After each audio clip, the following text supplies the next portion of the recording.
नमस्कार दोस्तों, चलिए हम लोग कुछ फॉर्मूला का डिस्कस आज कर लेते हैं क्योंकि आपका एग्जाम जो मैथ का होगा उस मैथ को सॉल्व करने के लिए फॉर्मूला बहुत ही इंपॉर्टेंट है। ठीक है, तो हम लोग जितना हो सके मैथ का फॉर्मूला उतना डिस्कस आज हम लोग कर लेंगे। देखिए, जैसा कि पहला वाला जो आपका चैप्टर है उसमें कोई खास फॉर्मूला होगा नहीं, लेकिन पहला वाला चैप्टर से एक इंपॉर्टेंट फार्मूला है जो यूक्लिड का है। वो फार्मूला होता है a बराबर बी क्यू प्लस आर। ठीक है, ये एक यूक्लिड का फॉर्मूला है जहाँ यहाँ कुछ कंडीशन होता है। जो आर का वैल्यू होता है ये 0 से बड़ा होगा या 0 के बराबर होगा, लेकिन b से क्या होगा, ये छोटा होगा। ये कुछ कंडीशन होता है यूक्लिड का। ठीक है, तो चैप्टर 1 से ये फार्मूला आपको मिल जाएगा। अब हम लोग देखिए इसी में एक फार्मूला और आता है चैप्टर 1 में ही, जो कि होता है HCF, दो संख्याओं का HCF। ए और बी मान लेते कोई दो संख्या है और इसका अगर हम लोग गुना कर दें और LCM यानी दो संख्याओं का LCM वो बराबर होता है दोनों संख्या के गुणफल के। इसका मतलब हम लोग का फॉर्मूला बन गया HCF दो संख्याओं का और गुना LCM दो संख्याओं का, ये बराबर होता है दो संख्याओं के गुणफल। मान लेते हैं ए और बी दो संख्या। ठीक है, तो आपका चैप्टर 1 जो है उससे कोई खास फॉर्मूला होगा नहीं, तो मात्र दो फॉर्मूला हम लोग चैप्टर 1 से देख चुके। अब देखिए चैप्टर 2 से जो आपका फॉर्मूला बनने लायक है वो हम लोग का क्या होगा। जैसा चैप्टर 2 का नाम है बहुपद, तो बहुपद का जो हम लोग का जनरल फॉर्म होता है वो होता है ax² plus bx plus c। ठीक है, तो हम लोग का ये हो गया बहुपद का जनरल सूत्र। अब देखिए जनरल फॉर्म ये होता है बहुपद का, तो इससे जो फॉर्मूला बनेगा, एक तो आपका फॉर्मूला बनेगा अल्फा प्लस बीटा, जिसको शून्यंकों का हम लोग योग भी बोलते हैं, बराबर माइनस बी बटा ए, ये एक फॉर्मूला बनेगा।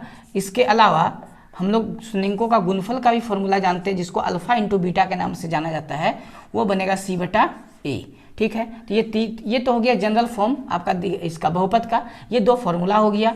ठीक है, इस फॉर्मूला का उपयोग करके हम लोग का जो बहुपद है यानी द्विघातीय बहुपद है उसका इक्वेशन प्राप्त कर सकते हैं। ठीक है, तो देखिए द्विघातीय बहुपद का जो इक्वेशन होता है वो होता है x² minus alpha plus beta यानी शून्यंकों का योग x और प्लस में आता है अल्फा इंटू बीटा यानी शून्यंकों का गुणफल। तो ये जो हम लोग फॉर्मूला अभी लिखे हैं, ये फॉर्मूला हम लोग का द्विघातीय बहुपद का फॉर्मूला होता है। डायरेक्ट आप वैल्यू बैठाएंगे तो ये फॉर्मूला आपको प्राप्त हो जाएगा। ठीक है, अब देखिए इसके अलावा इसमें एक और फॉर्मूला होता है जो आपको पता होना चाहिए।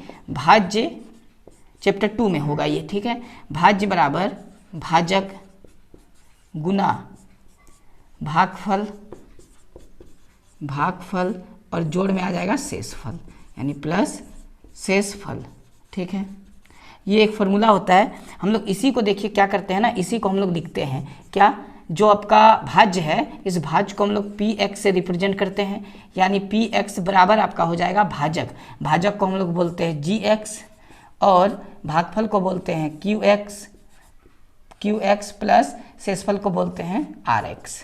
तो ये भी हम लोग का फॉर्मूला है। ये एक लिखा हुआ फॉर्मूला आपका जाके है कुछ भाषा में, और ये जो है रिप्रेजेंट किया जाता है भाज्य को px से, ये भी आपका फॉर्मूला है। ये इंपॉर्टेंट फॉर्मूला हो गया आपका चैप्टर नंबर 2 का, और बाकी दो ही फॉर्मूला बन पा रहा है चैप्टर नंबर 1 से। हम लोग आते हैं अब चैप्टर नंबर 3 में। तो देखिए जो चैप्टर नंबर 3 आपको पता होगा, चैप्टर नंबर जो 3 है उस चैप्टर का नाम है दो चर वाले रैखिक समीकरण युग्म। ठीक है, तो इसमें देखिए फॉर्मूला तो हम लोग का जो उपयोग होगा, साथ ही साथ इसमें कुछ कंडीशन है। जैसे कि अगर मान लिया जाए दो चर वाले रैखिक समीकरण में दो चर जो आता है वो कुछ इस फॉर्म में आता है, ax plus b1 a1x plus b1y, y होगा y1 नहीं होता है। ठीक है, c1 बराबर 0, और एक चीज़ आपको दिया रहेगा यहाँ पर दूसरा equation a2x plus b2y plus c2। ठीक है, आपको इस फॉर्म में दिया रहेगा। अब इसमें होता क्या है ना, अगर मान लिया जाए, अगर हम बोलें कि a1 बटा a2 बराबर ना हो किसके, b1 बटा b2 के, मान लिया जाए a1 बटा a2 बराबर ना हो b1 बटा b2 के, तो इस कंडीशन में देखिए क्या क्या आपका होगा। इस कंडीशन में तो पहले अद्वितीय हल होगा जिसको केवल एक हल कहते हैं। ठीक है, केवल एक हल हम लोग लिख सकते हैं। ठीक है, देखिए केवल एक हल को ही क्या कहा जाता है, अद्वितीय हल। तो आपको इसको भी समझना है, अद्वितीय हल। ठीक, अद्वितीय हल। ठीक है, इसके अलावा ये तो हो गया एक पॉइंट। देखिए दूसरा क्या आ सकता है, दूसरा इसमें हम लोग बोलते हैं संगत। दूसरा क्या हो सकता है, संगत। आपको इसको समझना पड़ेगा, दूसरा क्या होता है, संगत। और तीसरा हम लोग का होता है प्रतिच्छेद करती हुई रेखा, यानी रेखा कैसा होगा, प्रतिच्छेदी रेखा, प्रतिच्छेद करती हुई रेखाएं, ठीक है, प्रतिच्छेद करती हुई इसमें क्या होगा, रेखाएं होगा। तो ये 3 कंडीशन होता है जब ऐसा आ जाए। ये हम लोग का द्विघातीय नहीं, 2 चर वाले रेखीय समीकरण का ये ई घुमादा चैप्टर से, जब दोनों बराबर ना हो, ठीक है। ये तो पहला हो गया। अब देखिए दूसरा कंडीशन, जब a1 बटा a2 बराबर हो b1 बटा b2 बराबर हो c1 बटा c2 के, ठीक है, ये क्या हो, बराबर हो। तो इस केस में क्या होता है कि इस केस में भी हम लोग का 3 चीज होता है। पहला कि अगर तीनों बराबर हो जाए तो अपरिमित रूप से अनेक हल होगा। तो हम लोग लिख सकते हैं अपरिमित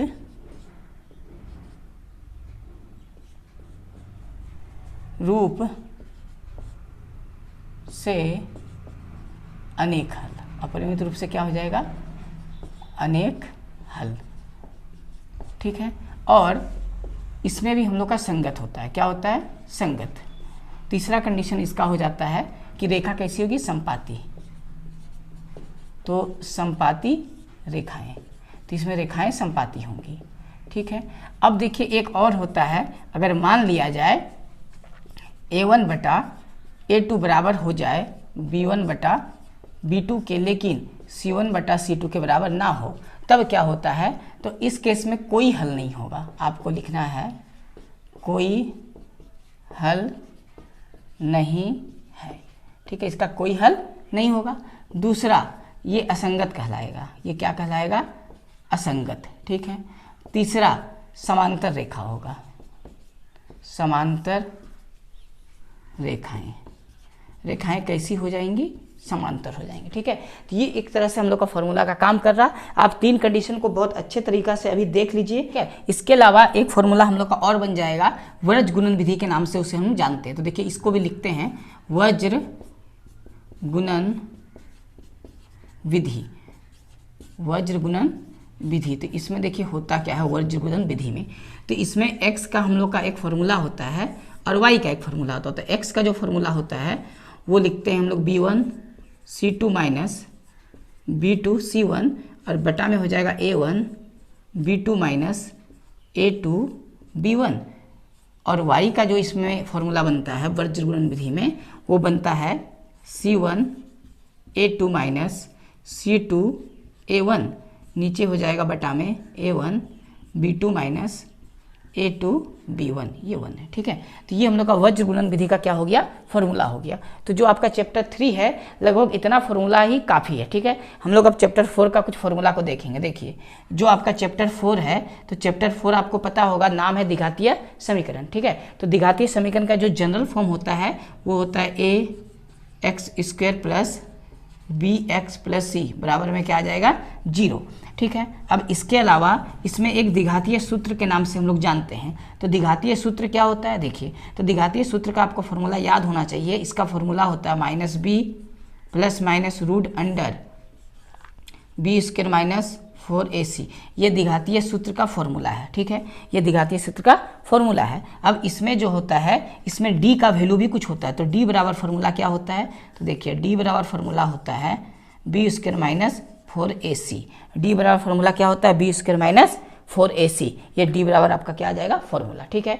अब इसमें भी देखिए बहुत सारा कंडीशन होता है। कंडीशन क्या होता है कि d का हम लोग का इधर देखिए सॉल्व करते हैं, इधर लिखते हैं फॉर्मूला को। जैसे कि अगर d का वैल्यू 0 आ जाए, ठीक है, d का वैल्यू क्या आ जाए, मान लिया जाए 0 आ जाता है, यानी b² माइनस 4ac, तो होता इसमें है 2 बराबर मूल होता है, ठीक है। तो आपको लिख सकते हैं आप 2 बराबर और वास्तविक मूल, ठीक है। इसमें क्या होगा, 2 बराबर वास्तविक मूल होगा। इसके अलावा एक ऐसा समय आएगा जब आप सॉल्व करेंगे तो d का वैल्यू 0 ना आकर 0 से बड़ा आ जाए, ठीक है। तब इसमें क्या होगा, 2 भिन्न वास्तविक मूल होगा। तो आपको कंडीशन याद रखना है, 2 भिन्न वास्तविक मूल, ठीक है। और एक तीसरा कंडीशन होता है, जब d का वैल्यू 0 से छोटा यानी नेगेटिव में आ जाए तो इसमें कोई मूल नहीं होगा, ठीक है, कोई वास्तविक मूल नहीं है, इसमें कोई वास्तविक मूल नहीं है, ठीक है। तो ये हम लोग का फॉर्मूला हो गया। अब इसके अलावा हम लोग चैप्टर नंबर 5 से कुछ फॉर्मूला को देख लेते हैं। हम लोग जल्दी जल्दी सारे चैप्टर का फॉर्मूला को अभी देख लेंगे और फॉर्मूला आप एक बार देख के जाइएगा एग्जाम देने से पहले, ठीक है। चलिए इसको आप नोट करके रख लीजिए। हम लोग चैप्टर नंबर अभी 5 का फॉर्मूला को यहाँ देखेंगे। चलिए तो हम लोग देखिए चैप्टर नंबर हम लोग 4 तक का जो फॉर्मूला बन सकता था सारा फॉर्मूला अभी अभी हम लिखे थे। अब हम लोग चैप्टर नंबर 5 का कुछ फॉर्मूला देखेंगे। देखिए जो चैप्टर नंबर 5 है वो समांतर श्रेणी है ना। चैप्टर नंबर 5 का नाम क्या है? समांतर श्रेणी, यानी अर्थमेटिक प्रोग्रेशन एपी वाला है। तो इसमें एपी का तो सबसे पहले जो जनरल फॉर्म होता है उसका फॉर्मूला होता है ए क्या होता है? प्रथम पद, ठीक है। दूसरा पद को बोलते हैं ए प्लस डी, तीसरा पद को बोलते हैं ए प्लस 2d, इसी प्रकार चौथा पद को हम लोग बोलेंगे ए प्लस 3d, और ये हम लोग का nth पद तक चले जाएगा, डॉट डॉट कर सकते हैं, ठीक है। अब देखिए इसमें क्या है ना, प्रथम पद तो ए हो गया, लेकिन इसमें एक सर्व अंतर भी हम लोग को निकालना पड़ता है। तो सर्व अंतर को हम लोग क्या बोलते हैं? डी बोलते हैं। सर्व अंतर यानी आपको डी का वैल्यू पूछेगा तो ये होता है दूसरा पद, यानी a2 को हम लोग a1 यानी पहला पद से माइनस करके आ जाएगा, ठीक है। अगर आपको चेक करना हो कि कोई टर्म AP में है या नहीं है तो AP में चेक करने के लिए फॉर्मूला होता है a2 माइनस a1 बराबर होना चाहिए a3 माइनस a2 के, और बराबर होना चाहिए a4 माइनस a3 के। बस 3 बार ही आपको निकालना, तीनों बराबर होगा तो हम लोग बोल सकते हो AP में है, ठीक है। अब देखिए AP का nवां पद अगर आपको निकालना हो तो फॉर्मूला क्या होता है? an बराबर a प्लस n माइनस 1 सर्व अंतर d, ये होता है nवां पद निकालने का फॉर्मूला। अब एक बात क्या है कि जो an है हम लोग इसी को l भी बोलते हैं, यानी लास्ट पद, ठीक है। तो l बराबर भी फॉर्मूला वही होता है जो an बराबर फॉर्मूला होता है, यानी सेम फॉर्मूला होता है। मतलब an को ही हम लोग l बोलते हैं, लेकिन लास्ट टर्म जब दिया हो तो हम लोग an के जगह में l लिखेंगे, बस इतना सा डिफरेंस होता है इसमें, ठीक है। अब देखिए इसके अलावा an का तो आप nवां पद तक का फॉर्मूला हम लोग सीख गए। अब इसके अलावा हम लोग का योग का एक फॉर्मूला होता है, ठीक है, जिसको Sn के नाम से जानते हैं। तो Sn का फॉर्मूला होता है n, ठीक है, बटा 2 ब्रैकेट में आएगा 2a plus n minus 1d, ये तो Sn का फॉर्मूला हुआ। इसके अलावा आपका Sn का एक और फॉर्मूला होता है जब an डायरेक्ट आपको दिया रहे तो n बटा 2a प्लस an, जब an क्वेश्चन में दिया रहे तो ये फॉर्मूला का यूज करेंगे, और जब मान लिया जाए लास्ट टर्म दिया रहे तो Sn बराबर फॉर्मूला होता है n बटा 2a प्लस n, ठीक है। ये तो एक फॉर्मूला हो गया।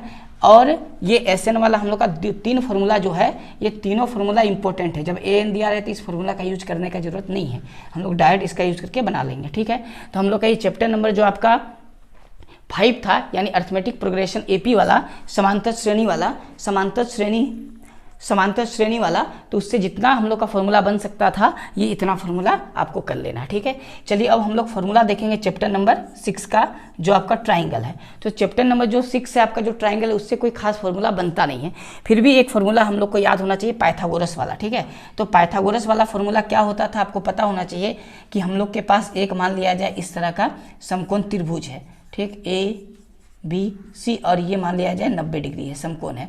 तो पाइथागोरस के हिसाब से जो फॉर्मूला आएगा वो आएगा AC का स्क्वायर बराबर AB का स्क्वायर प्लस BC का स्क्वायर, ठीक है। ये हम लोग का पाइथागोरस का क्या हो गया? एक फॉर्मूला हो गया जो कि आपको यूज होगा आगे जाके। इसके अलावा एक हम लोग का फॉर्मूला होता है समबाहु त्रिभुज का फॉर्मूला, आपको लिखना है समबाहु त्रिभुज, ठीक है। तो समबाहु त्रिभुज का क्षेत्रफल का फॉर्मूला आपको याद होना चाहिए। समबाहु त्रिभुज का क्षेत्रफल, तो समबाहु त्रिभुज का क्षेत्रफल का फॉर्मूला होता है √3/4 भुजा स्क्वायर, भुजा क्या है यहाँ काम कर रहा है a का, तो भुजा स्क्वायर हम लोग लिख सकते हैं या a स्क्वायर। तो समबाहु त्रिभुज का क्षेत्रफल होता है √3/4 भुजा स्क्वायर यानी a स्क्वायर। आपको एक समबाहु त्रिभुज का फॉर्मूला को याद रख लेना है। क्लियर है यहाँ तक? तो हम लोग अब चैप्टर नंबर 7 का फॉर्मूला को देख लेते हैं कि चैप्टर नंबर 7 में क्या क्या इंपॉर्टेंट फॉर्मूला है। तो बताइए चैप्टर नंबर जो 7 है उस चैप्टर का नाम है निर्देशांक ज्यामिति, ठीक है।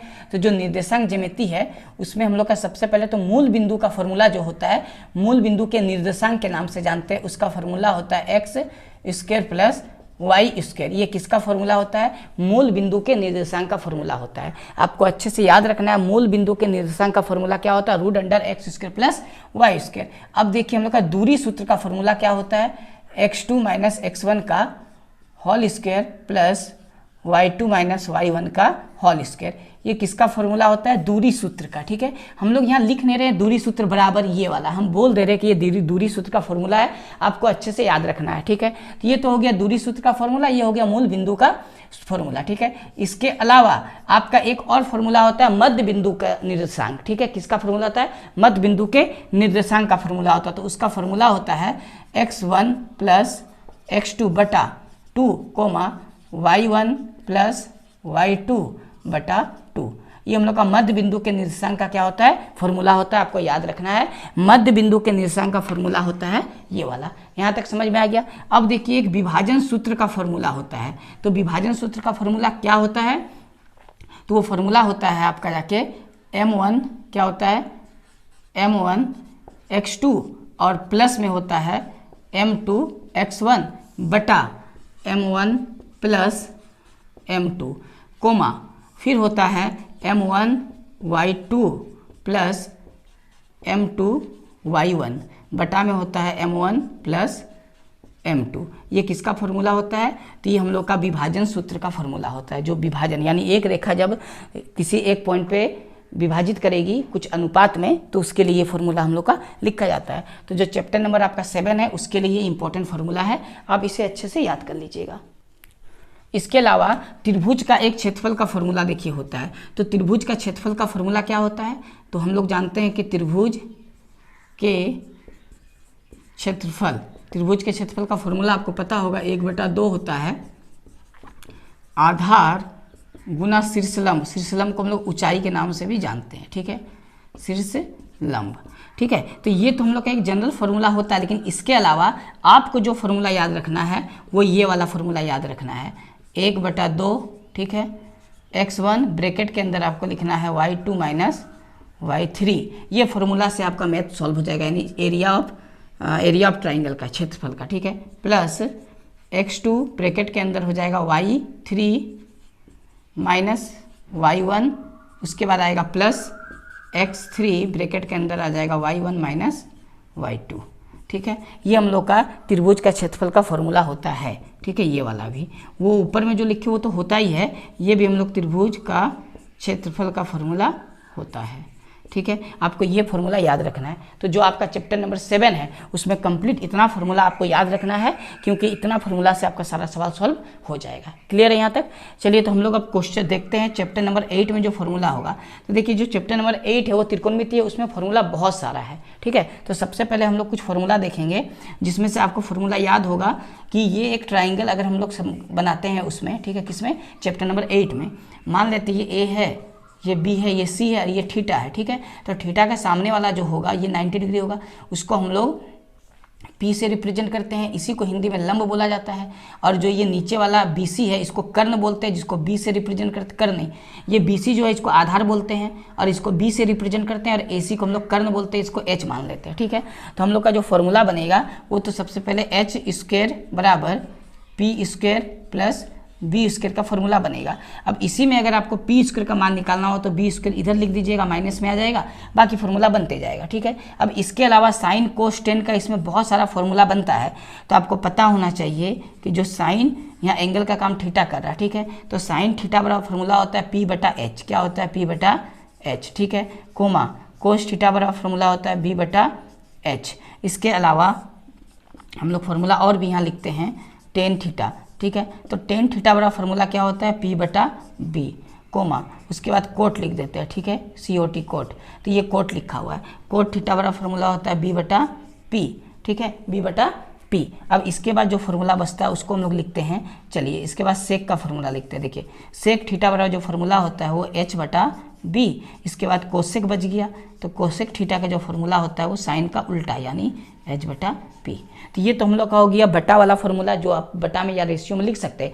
इसके अलावा त्रिकोणमिति यानी चैप्टर नंबर जो आपके पास 8 है, उस 8 नंबर चैप्टर से बहुत सारा फॉर्मूला बनेगा जो डिग्री पे आधारित होगा। यानी हम लोग यहाँ बोल सकते हैं डिग्री के हिसाब से कि साइन 0 डिग्री का मान कितना होता है? 0, कोमा साइन 30 डिग्री का मान कितना होता है? तो साइन 30 डिग्री का मान होता है 1/2।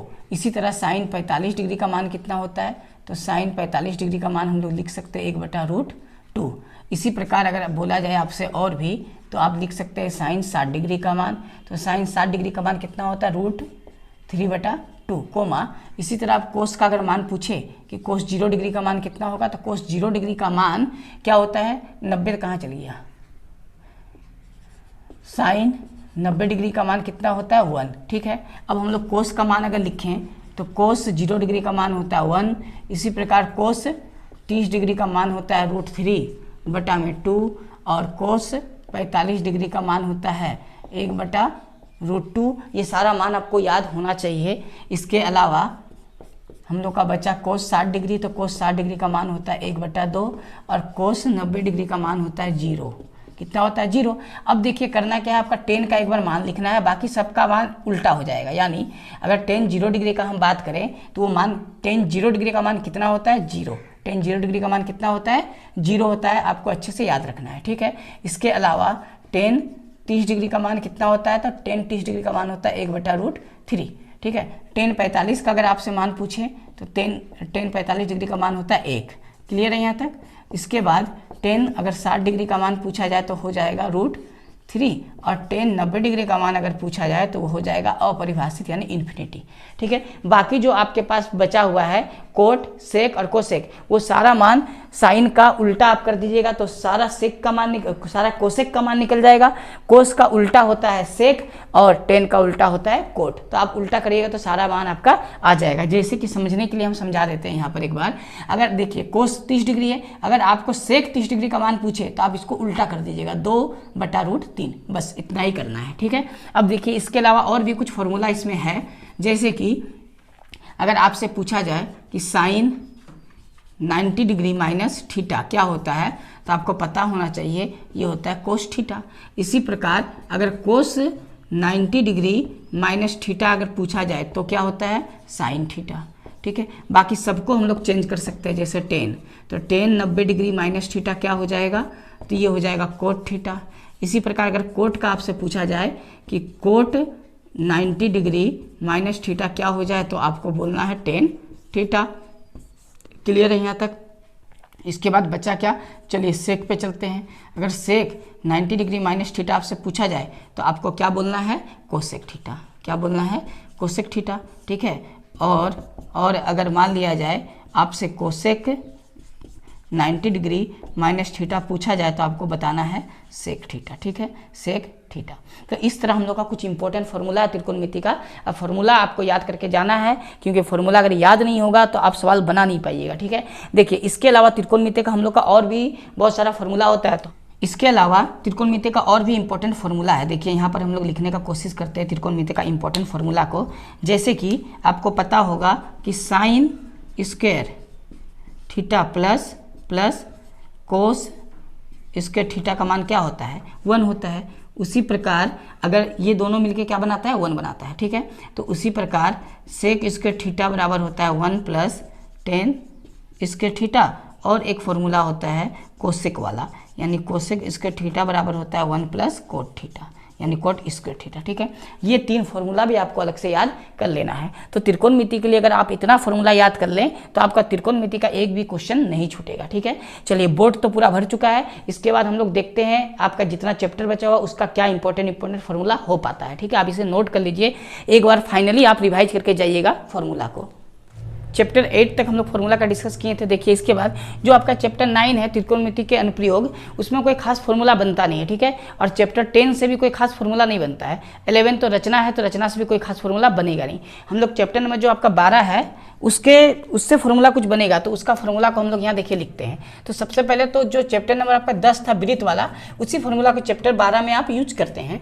तो सबसे पहले आपको लिखना है वृत्त का परिमाप। आपको पता होना चाहिए वृत्त का परिमाप का सूत्र होता क्या है। तो वृत्त का परिमाप का फॉर्मूला होता है 2πr।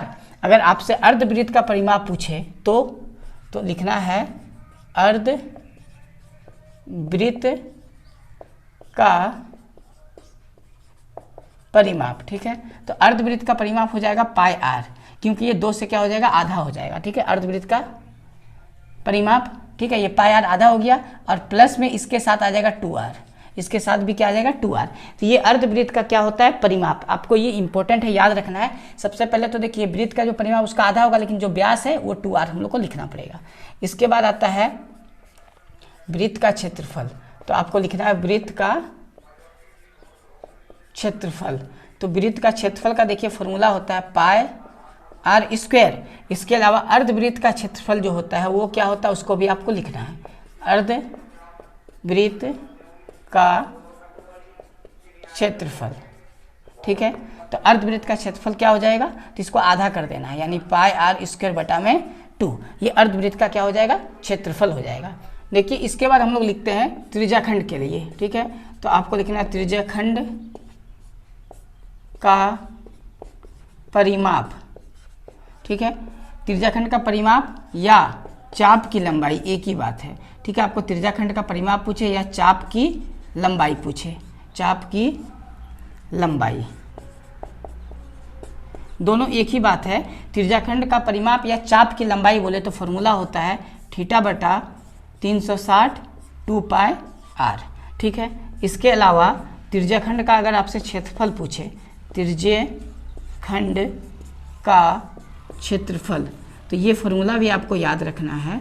त्रिज्याखंड के क्षेत्रफल का फॉर्मूला क्या होता है, थीटा बटा 360 पाई आर स्क्वायर, ठीक है।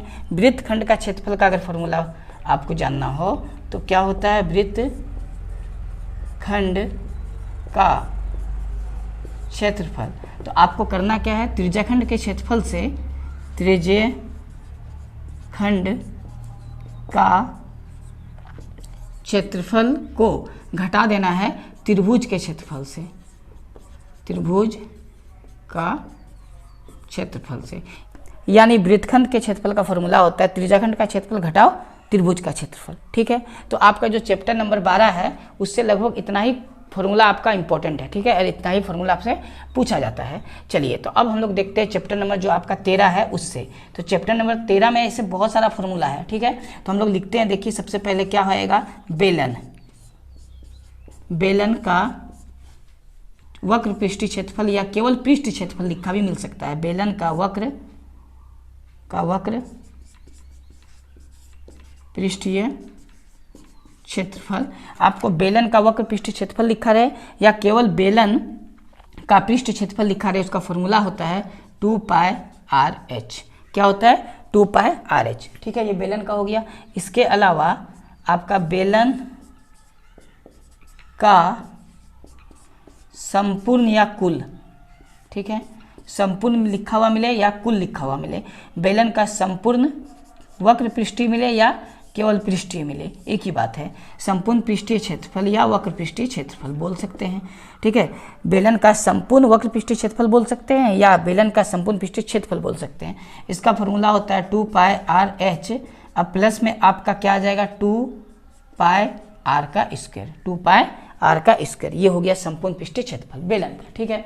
इसके अलावा बेलन का आयतन, देखिए बेलन का आयतन, तो बेलन का आयतन का जो फॉर्मूला होता है वो होता है पाई आर स्क्वायर एच। आपको ये याद रखना है बेलन के आयतन का जो फॉर्मूला होता है। इसके अलावा शंकु का देखिए क्या होता है, तो हम लोग यहाँ लिखते हैं शंकु का वक्र पृष्ठीय क्षेत्रफल, ठीक है, वक्र पृष्ठीय क्षेत्रफल, ठीक है। तो शंकु का वक्र पृष्ठीय क्षेत्रफल होता है पाई आर एल। क्लियर है यहाँ तक। इसके बाद हम लोग शंकु का आयतन लिखेंगे, देखिए शंकु का आयतन, तो शंकु का आयतन का फॉर्मूला होता है 1/3 पाई आर स्क्वायर एच। ये शंकु का क्या होता है, आयतन का फॉर्मूला, ठीक है। अब इसके अलावा आपको गोले का क्षेत्रफल भी याद रखना है, तो देखिए आपको लिखना है गोले का क्षेत्रफल, गोला का या गोले का, ठीक है। गोले का क्षेत्रफल लिखा हो या गोला का क्षेत्रफल लिखा हो, क्षेत्रफल क्या होता है, गोले का क्षेत्रफल 4 पाई आर स्क्वायर, ठीक है। इसके अलावा अर्ध गोले का अगर क्षेत्रफल बोले, अर्ध गोले का क्षेत्रफल, तो क्या हो जाएगा, इसको आधा कर देंगे तो हो जाएगा 2 पाई आर स्क्वायर। अब हम लोग चलते हैं आयतन में गोले का, तो आपको लिखना है गोले का आयतन या गोला का आयतन, एक ही बात है, गोला का आयतन। तो इसका फॉर्मूला होता है 4/3 पाई आर क्यूब, ठीक है। इसके अलावा अर्ध गोला का आयतन अगर पूछे, अर्ध गोला का आयतन, सब फॉर्मूला आपको अच्छे से याद रख जाना है, करके जाना, ठीक है। अर्ध गोला का आयतन होता है 2/3 पाई आर क्यूब, ठीक है। ये तो हम लोग का गोला का पूरा हो गया। अब देखिए इसके अलावा आपका जो चैप्टर नंबर 13 है उसमें हम लोग का छिनक वाला फॉर्मूला बहुत ही ज़्यादा इंपॉर्टेंट है, ठीक है। तो इसमें क्या होता है उसको पहले समझते हैं। शंकु के छिनक का आयतन, ठीक है। शंकु के छिनक का आयतन का देखिए फॉर्मूला क्या होता है, ये इंपॉर्टेंट है, आपको याद अच्छा से रखना। 1/3 पाई एच ब्रैकेट के अंदर हो जाएगा R1 का स्क्वायर प्लस R2 का square plus R1 into R2। ये फॉर्मूला आपको अच्छे से याद रखना है, इससे सवाल एक आने वाला है एग्जाम में, ठीक है। इसके अलावा शंकु के छिनक का वक्र पृष्ठीय क्षेत्रफल, वक्र पृष्ठीय क्षेत्रफल, तो इसका फॉर्मूला होता है पाई एल ब्रैकेट में R1 प्लस R2, ठीक है। इसके अलावा एक और फार्मूला होता है शंकु का, तो आपको लिखना है शंकु के छिनक का संपूर्ण पृष्ठीय क्षेत्रफल, ठीक है। तो शंकु के छिनक का संपूर्ण पृष्ठीय क्षेत्रफल का फॉर्मूला क्या होता है, देखिए फॉर्मूला हम लोग यहाँ लिखते हैं, ठीक है। तो इसका फॉर्मूला होता है पाई एल ब्रैकेट में होता है R1 प्लस R2, उसके बाद प्लस में हो जाएगा पाई R1 का स्क्वायर फिर प्लस पाई R2 का स्क्वायर, ये होता है फॉर्मूला। फिर से एक बार रिपीट करते हैं। शंकु के छिनक का संपूर्ण पृष्ठीय क्षेत्रफल का फॉर्मूला होता है पाई एल ब्रैकेट में होगा R1 plus R2 plus pi R1 का स्क्वायर प्लस पाई R2 का स्क्वायर, ये इसका फॉर्मूला हो गया, ठीक है। तो इतना फॉर्मूला तो आपको यहाँ पर समझ में आ ही गया होगा। अब देखिए चैप्टर नंबर 13 का इतना सारा फॉर्मूला हो गया, जो चैप्टर नंबर 14 है उसका फॉर्मूला और चैप्टर नंबर 15, ये 2 चैप्टर का भी फॉर्मूला हम लोग लिखने जा रहे हैं। आप अच्छे से सारे फॉर्मूला को लिख लीजिए, उतार लीजिए और इसको समझ के अच्छे से चल जाइएगा एग्जाम में याद करके, बहुत ही इंपॉर्टेंट है आपके लिए। देखिए तो हम लोग चैप्टर नंबर 14 का फॉर्मूला का डिस्कस करते हैं। इसका फॉर्मूला तो याद आपको रखना है क्योंकि बहुत ही इंपॉर्टेंट है इसका फॉर्मूला। तो 14 नंबर पार्ट आपका जो सांख्यिकी है उसका पहले तो आपको फॉर्मूला याद रखना है 3 माध्यक, ठीक है। ये लिखा हुआ है 3 माध्यक बराबर बहुलक, 3 माध्यक बराबर बहुलक जोड़ 2 माध्य। आपको हर हाल में ये फॉर्मूला याद रखना है क्योंकि इससे तो ऑब्जेक्टिव क्वेश्चन बनना ही है, ठीक है। अब इसके अलावा एक और इसका फॉर्मूला याद रखना है वर्ग चिन्ह का। तो बताइए वर्ग चिन्ह का एक फॉर्मूला होता है, सूत्र होता है वर्ग चिन्ह बराबर क्या होता है, ऊपरी वर्ग सीमा, ऊपरी वर्ग सीमा माइनस निचली वर्ग सीमा बटा में कितना आता है 2। ये तो हम लोग का हो गया वर्ग चिन्ह का सूत्र हो गया, ठीक है। लेकिन ये जो 3 माध्यक बराबर बहुलक जोड़ 2 माध्य है ना, ये बहुत इंपॉर्टेंट है। अब देखिए माध्य निकालने का जो आपका सूत्र होता है उसको आपको याद रखना है। तो माध्य बराबर फॉर्मूला होता है सिग्मा FI बटा सिग्मा FI, ये मध्य निकालने का फॉर्मूला हुआ। अब देखिए इसके बाद बहुलक का, ठीक है, बहुलक। तो बहुलक निकालने का फॉर्मूला क्या होता है, तो इसका फॉर्मूला होता है L जोड़ ब्रैकेट, इसके बाद होता है F1 माइनस F0 बटा में होता है 2F1 minus F0 minus F2, उसके बाद ब्रैकेट क्लोज करना है, गुना में H देना है, ठीक है। ये हम लोग का बहुलक निकालने का फॉर्मूला हुआ। इसके बाद एक आता है माध्यक, ठीक है। तो माध्यक निकालने का जो फॉर्मूला होता है वो तो L प्लस देना है आपको। इसके बाद ब्रैकेट के अंदर लिखना है n/2 माइनस CF, CF क्या होता है संचय 12 बटा में क्या आएगा F गुना में एच। ठीक है, तो ये हो गया हम लोग का चैप्टर नंबर जो आपका 14 है, उससे इतना फॉर्मूला आप याद कर जाइएगा। इतना ही फॉर्मूला से आपका सारा मैथ सॉल्व हो जाएगा और ऑब्जेक्टिव में डायरेक्ट पूछ सकता है। ठीक है, ये रिलेशन इंपॉर्टेंट है। 3 माध्यक बराबर बहुलक जोड़ 2 माध्य, वर्ग चिन्ह निकालने का ये फॉर्मूला होता है। मध्य का ये सूत्र होता है, बहुलक का ये होता है और माध्यक का ये फॉर्मूला होता है। आपको ये फॉर्मूला याद रहेगा तो आप आसानी से क्वेश्चन को सॉल्व कर पाइएगा। एग्जाम में कोई भी आपका क्वेश्चन पूछ ले तो आप आसानी से उसको बना पाइएगा। क्लियर है यहाँ तक? इसके अलावा हम लोग का जो चैप्टर नंबर 15 है प्रायिकता, उससे कोई खास फॉर्मूला नहीं बनता है, लेकिन फिर भी इससे जो हो पाएगा देखिए यहाँ हम लिखते हैं फॉर्मूला। इसका तो एक फॉर्मूला होता है पीई की घटना जोड़ पीई नहीं की घटना बराबर क्या होता है हमें। इसके अलावा इसका एक कंडीशन होता है कि जो पीई घटना है, ठीक है, इसका जो कंडीशन है वो वैल्यू क्या होगा, 1 या 1 से छोटा होगा, 0 या 0 से बड़ा होगा। ये कंडीशन होता है, आपको ये कंडीशन याद रखना चाहिए। ठीक है, इसके अलावा हम लोग का जो प्रायिकता निकालने का जो फॉर्मूला होता है, एक ये भी देखिए फॉर्मूला होता है पीई। अगर आपको निकालना है तो फॉर्मूला होता है नंबर ऑफ ई बटा नंबर ऑफ एस। ये नंबर ऑफ ई और नंबर ऑफ एस क्या है ना, इसका मतलब हो गया अनुकूल परिणामों की संख्या, इसका मतलब हो गया सभी संभव परिणामों की संख्या। ठीक है, ये फॉर्मूला से हम लोग का निकल जाता है। यानी नीचे में आपको कुल संख्या लिखना पड़ता है और ऊपर में जिसका आप प्रायिकता निकालिएगा उसको लिखना पड़ता है।